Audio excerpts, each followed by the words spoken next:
What up? What up? What up? What up? Can you hear me? Can you hear?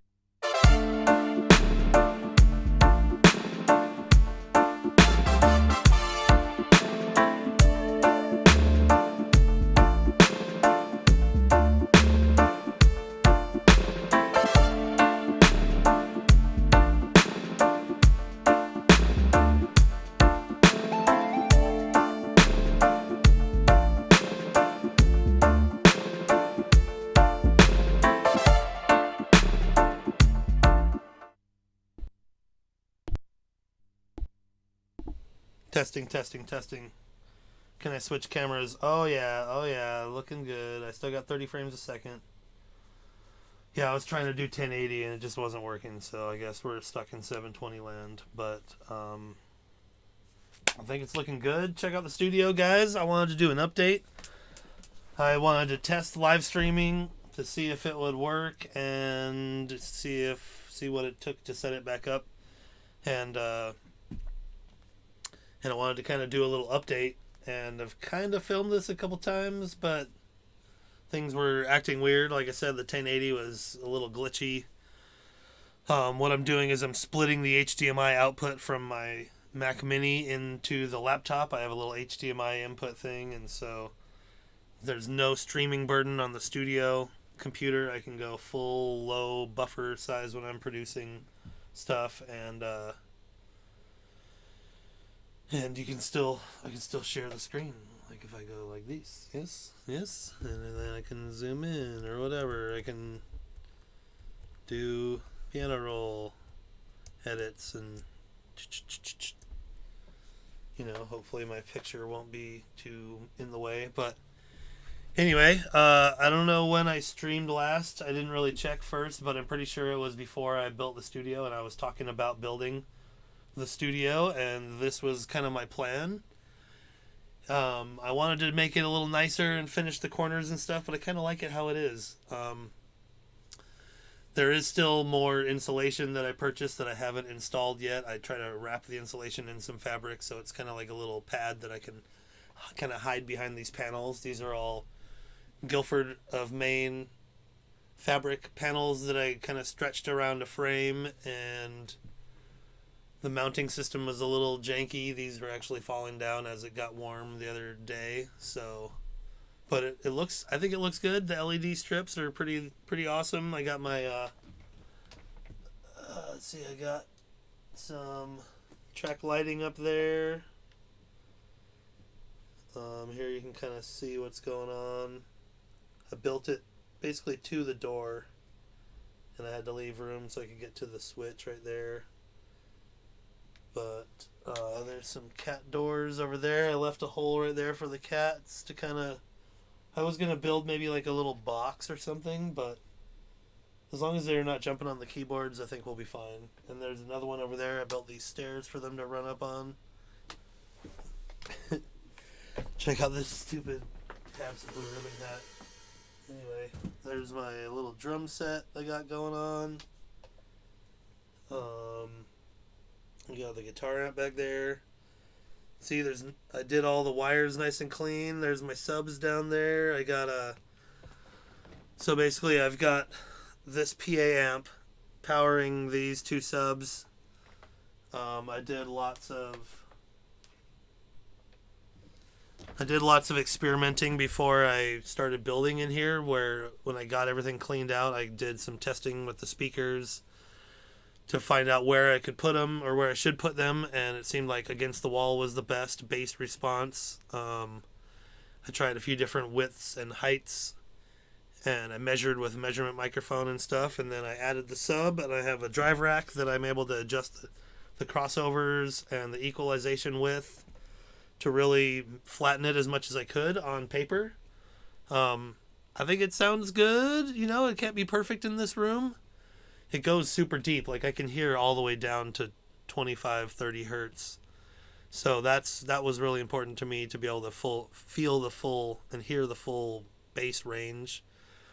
There are a few nodes and dips here and there in kind of the upper mid bass, I think, but on the drive rack I can turn the sub off and I can go just to the Mackeys I also really flip back and forth between the aura tones a lot, and I'm just using the Cranborn monitor controller. It's got A and B, and I have been using the dim a lot even lately. So I'm pretty happy with the monitoring system. I've also just kind of been using some headphones once in a while, or I guess mostly when it's late out. When it's late and I don't want to upset everyone. So I'll take you on this little tour. I've got my preamps over here. I got the API 512Vs and some Cappy VP28s and some AML Easy 1073s. I also got these HRK ST552s to try to replace the Neve 542s, but they're just a totally different animal. So that's like my preamp saturation section, and then over here I have my compressors and equalizers. So I got my Mimos and some 560s, and then some Cappy 553F equalizers, and the West Audio Hyperion that I've had for a while.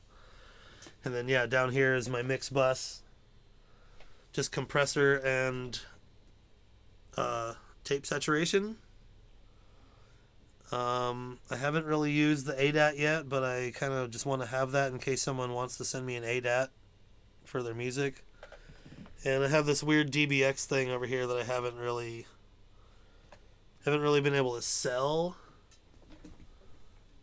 And so I thought maybe I'd try it out. I don't know. It looks cool in the rack, so I'm just kind of filling spaces until I can buy all the compressors, all the 19-inch rack compressors that I want. Or build them. I'm really into building the stuff lately, and I'm really impressed with the quality of the preamps that I built. And I built an equalizer for someone even, or two equalizers, the 1073 EQs. And they're awesome. Like, it's affordable, it's fun to build them, and then the build quality is amazing unless you fuck something up. Like, I flipped a transistor on one of them, and then I ended up burning this thing, and that was hard to fix. Like the AMLs, once you put them together, you can't really take them back apart. So as long as you're really meticulous about getting every detail correct, then you're usually fine. But it is sketchy when you mess up. It's hard to fix those. Anyway, so I've got my Allen and Heath Mix Wizard in the middle. My idea was originally to kind of mix through this, like do all analog and blah blah blah, and I tried that, but it's kind of a pain in the ass. I much prefer the X-Touch over here and writing automation into the DAW and everything. What I am using this for is external effects for dubbing. So when you're doing it with the DAW controller, there's a little bit of a latency when you're like sliding and turning knobs. So with this, when you're getting the signal coming in, you're mixing it in analog, and it feels analog-y. Like it's literally coming in. I have snare, timbali, rhythm, horn, vocal. And then I have sends to 4 different effects, and I can do echo, reverb, and I don't have a 4th one yet, but I might do a phaser. But then you can feed those into each other and stuff, and so then I have direct outputs on the effects channels into the DAW. So that is really nice, and that's why I have another interface over here. I got the Motu.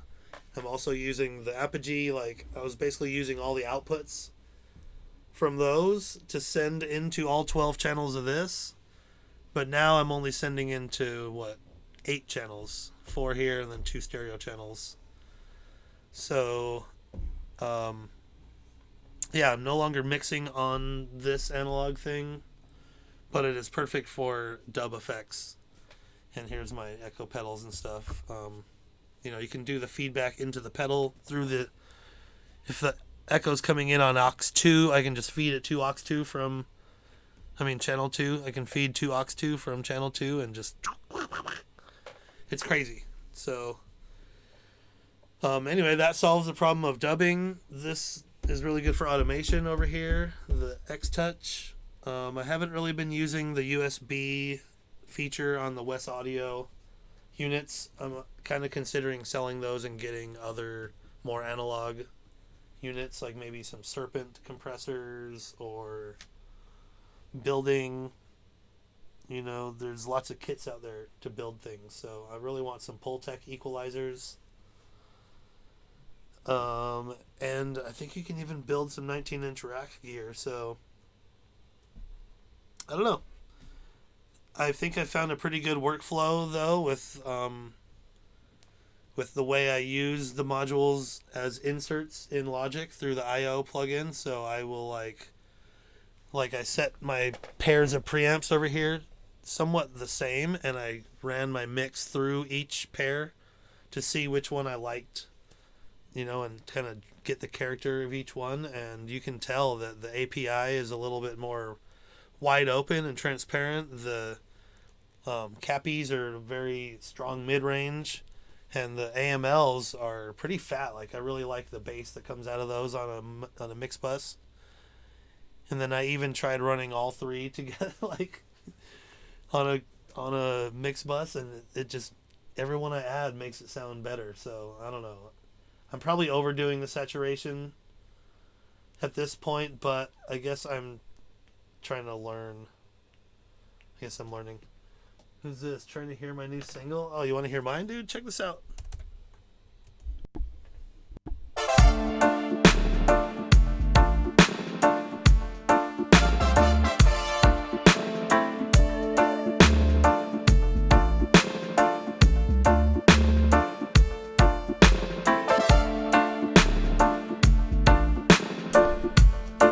Anyway, so yeah, and then I've really been like using this saturation plugin. I really like this 2B saturated.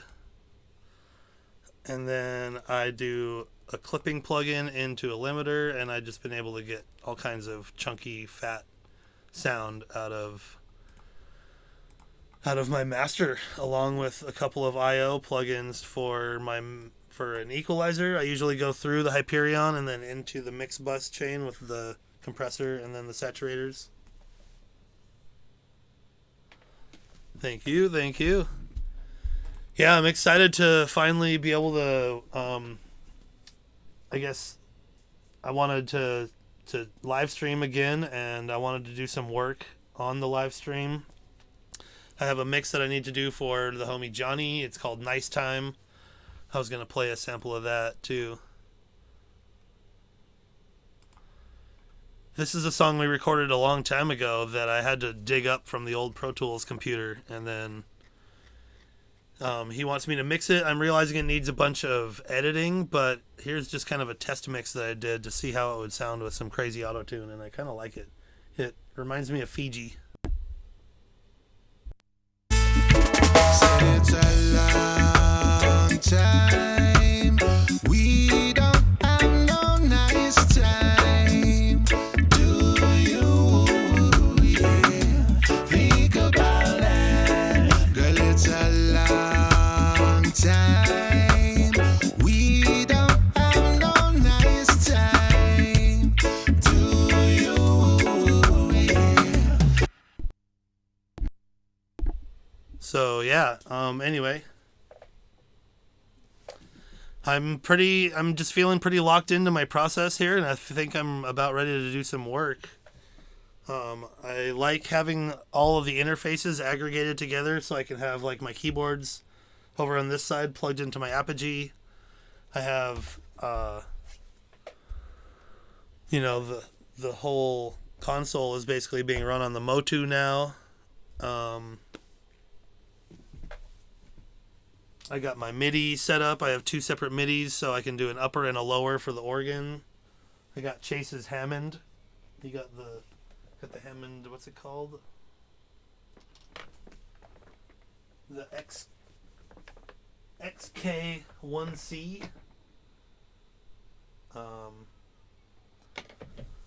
So yeah, I mean, I'm feeling the studio stuff, and I've been working on an album with Chase. We've got a bunch of songs. We got 5 songs. We got a Jamaica feature.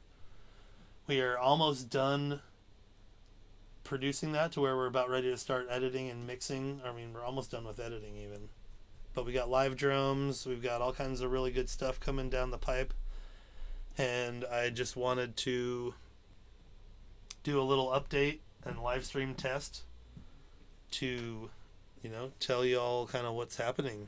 And basically the studio is operational, and I'm learning things. I've been doing like trigger layering on the kick drum and snare drum with the live drums. You add a kick drum sample on top of or in place of the kick drum. I've been gating like a sub frequency on the kick or on, pretty much on kick. I tried toms, but that didn't work. It had to be exactly in tune with the tom. But I've been layering things like the bass to get extra fatness. Tried the organ. And I haven't even really got to the dubbing, but I'm excited for that. We did some tests, and it worked out really nice. Let's see, what else can I play? I've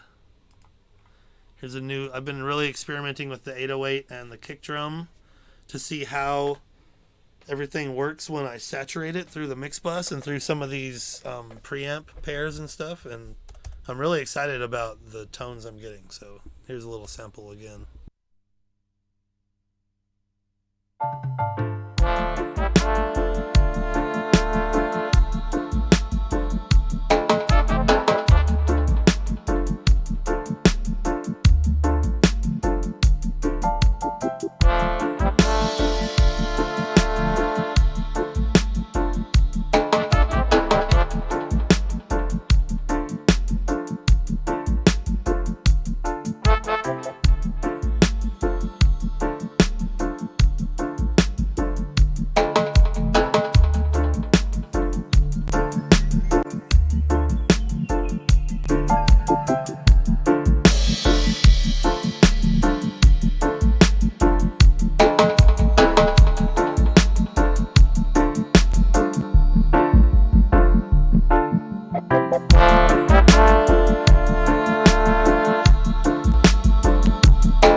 So anyway, that was running through the AMLs, and that's when I noticed that the AMLs really handle sub frequencies good.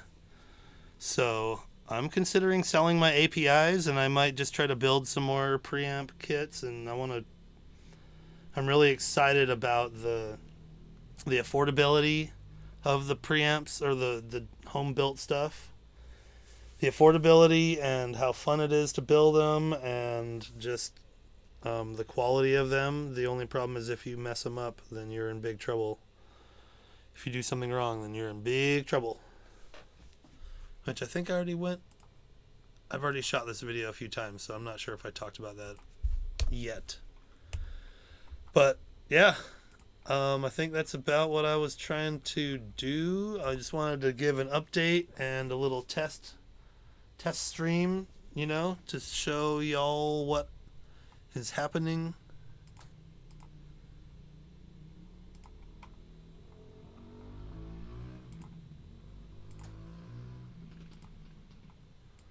I've got a really user-friendly hybrid drum setup going with the DMCon drum sample library, and then I've got it mixed with a live timbali and a live snare drum and a live hi-hat. I've got a few mics that I plug in, so I get pretty good sound out of that. I'm looking forward to utilizing that, although I'm a little rusty on the drums. I probably need some work. But I think this is a pretty easy setup. I just have a webcam. I got a little USB audio card and this Yeti mic, and then the little HDMI splitter that's reading from the Mac Studio computer. And I had so many problems with the LED strips. Like, I would have a light bulb burn out, and then the whole strip would act weird from then on. I kept fixing it, but then it would keep messing up. So I finally just bought a new strip. Now everything's running smoothly and beautiful. Hopefully I didn't just jinx it.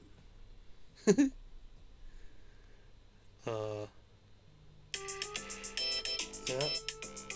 I guess I gotta go take the garbage out. Ooh. Oh, did I show? Yeah. I think I showed you the whole thing. So I'm looking forward to streaming some sessions, and we're gonna make some fire music. So stay tuned, and just take it easy. Adios.